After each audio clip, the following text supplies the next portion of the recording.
তো পলিটেকনিকৰ নতুন টাইমলাইন প্ৰকাশ কৰিছে। এই টাইমলাইন মতে ছাত্ৰ-ছাত্ৰীসকলে অৰ্থাৎ যিসকলে ছিট এলটমেণ্ট পোৱা নাই তেওঁলোকে তেওঁলোকৰ প্ৰিফাৰেঞ্চবোৰ কলেজ ব্ৰাঞ্চবোৰ কেতিয়াৰ পৰা চেঞ্জ কৰিব পাৰিব, ছেকেণ্ড ৰাউণ্ড এলটমেণ্ট কেতিয়া আহিব, আপগ্ৰেডেশ্যন কেতিয়া আহিব, সকলোখিনি তথ্য এই টাইমলাইনৰ পৰা তেওঁলোকে জানিব পাৰিব ছাত্ৰ-ছাত্ৰীসকলে। তো টাইমলাইনত কি লিখা আছে গোটেইখিনি তথ্য জনাৰ কাৰণে আপুনি ভিডিঅ'টো সম্পূৰ্ণকৈ চাই থাকিব। চেনেলটো নতুনকৈ ছাবস্ক্ৰাইব কৰিবলৈ নাপাহৰিব। তো চাওক আগৰখিনি গোটেইখিনি দিয়া আছিলে। তো লাষ্টৰ ইয়াতে যিখিনি আছিলে original document verification 2 July to 7 July অৰ্থাৎ জুলাই মাহৰ 2 তাৰিখৰ পৰা 7 তাৰিখলৈকে চলিছিল। ইয়াৰ পিছত দিয়া আছে যে revising and modification college branch by the candidate. তো ইয়াতে ছাত্ৰ-ছাত্ৰীসকলে তেওঁলোকৰ নিজৰ কলেজ ব্ৰাঞ্চবোৰ চেঞ্জ কৰিব পাৰিব, মডিফাই কৰিব পাৰিব। কেতিয়াৰ পৰা কৰিব পাৰিব তেওঁলোকে 10 আৰু 11 জুলাই তাৰিখত এইটো কিন্তু কৰিব পাৰিব। অৰ্থাৎ 10 আৰু 11 জুলাই তাৰিখে ছাত্ৰ-ছাত্ৰীসকলে তেওঁলোকৰ কলেজ ব্ৰাঞ্চবোৰ যিবোৰ ছিলেক্ট কৰিছিল 1 নম্বৰ 2 নম্বৰ তেওঁলোকে এইবিলাক কি কৰিব পাৰিব, সাল সলনি কৰিব পাৰিব। অৰ্থাৎ যিবিলাক দিব লগা আছে সেইবিলাক দিব পাৰিব, যিবিলাক দিব লগা নাই সেইবিলাক তেওঁলোকে ডিলিট কৰিব পাৰিব। ইয়াৰ পিছত দিয়া আছে যে ছেকেণ্ড ৰাউণ্ড এলটমেণ্টটো ইয়াতে দিয়া আছে 15 জুলাই অৰ্থাৎ 15 জুলাই তাৰিখে কিন্তু ছেকেণ্ড ৰাউণ্ড যি এলটমেণ্ট এই এলটমেণ্টটো কিন্তু প্ৰকাশ পাব। ইয়াত চাওক এই ডেটটো আগৰ যি টাইমলাইন আছিল তাতে আছিল, কিন্তু অলপ কিছুমান ইয়াতে ডেটবিলাক চেঞ্জ কৰা হৈছে, সাল সলনি কৰা হৈছে।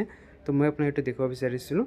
ইয়াতে চাওক যিটো ইয়াতে একচেপ্ট আছিলে ছিট, এইটো চাওক ইয়াতে আপ টু 12 নোন এইটো কিন্তু দিয়া নাছিলে, কিন্তু এইটো বিলাক এড কৰিছে। তো ইয়াৰ পৰা কিছুমান ডেট অলপ চেঞ্জ হৈছে, সেইখিনি আপোনালোকে এইটো চালে গম পাই যাব।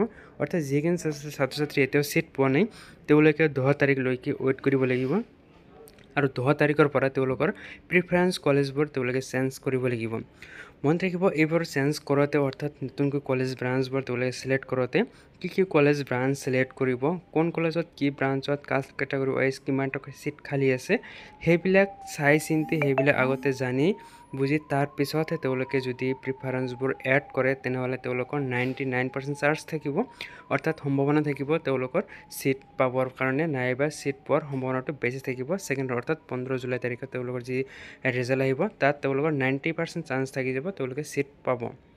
তো এতিয়া কেনেকৈ চাব যে কোন কলেজৰ কোন ব্ৰাঞ্চত কিমান টকা ছিট খালী আছে। এইটো চাওক এতিয়ালৈ ভেকেঞ্চি লিষ্ট দিয়া নাই, তো আপোনালোকে ৱেইট কৰক, নিশ্চয় মই এই বিষয়ে আপোনালোকক জনাম যে কোন কলেজত কোন ব্ৰাঞ্চত কিমান টকা ছিট খালী আছে।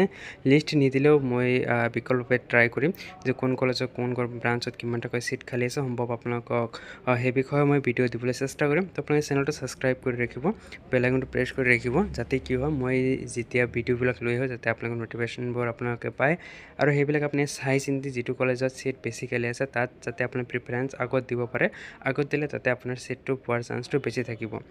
তো এইখিনি আছিল আপোনালোকক জনাবলগীয়া। ভিডিঅ'টো ভাল লাইক কৰিব, চেনেলটো ছাবস্ক্ৰাইব কৰি বেল আইকনটো প্ৰেছ কৰি নাপাহৰিব।